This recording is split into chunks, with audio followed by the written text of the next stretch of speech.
এই মানুষটাকে চেনেন?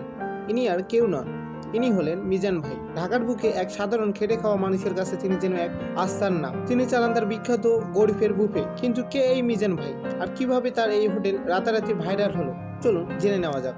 মিজান ভাইয়ের হোটেলের ঠিকানা ঢাকার আগরগাঁয়ের তালতলা। এটি কোনো বিলাসবহুল রেস্টুরেন্ট নয়, এটি সাধারণ স্ট্রিট ফুড ভাতের হোটেল। কিন্তু এর বিশেষত্ব হলো এর দাম ও আন্তরিকতা। মাত্র 30 থেকে 100 টাকার মধ্যে পেট পুরে ভাত, মাছ, মাংস ও বিভিন্ন ধরনের ভর্তা ভাজি খাওয়ার সুযোগ পাওয়া যায় এখানে। তার এই সাশ্রয়ী দামের কারণে এটি গরিবের বুফে নামে খ্যাতি হয়েছে।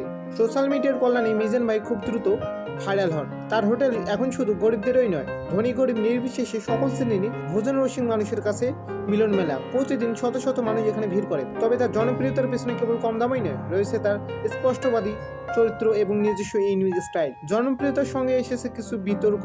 অনেক ফুড ব্লগার বা ইউটিউবারদেরকে নাটক করার প্রবণতা নিয়ে তিনি খোলাখুলিভাবে অসন্তোষ প্রকাশ করেছেন।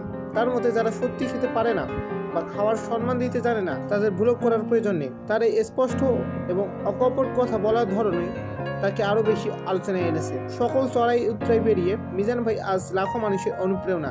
তিনি প্রমাণ করেছেন সততা, আন্তরিকতা আর মানুষকে ভালো কিছু দেওয়ার ইচ্ছা থাকলে সাধারণ কিছু করে অসাধারণ হওয়া সম্ভব। আপনি যদি ঢাকাতে থাকেন তবে একদিন ঘুরে আসতে পারেন মিজান ভাইয়ের এই বিখ্যাত গরিবের বুফে থেকে।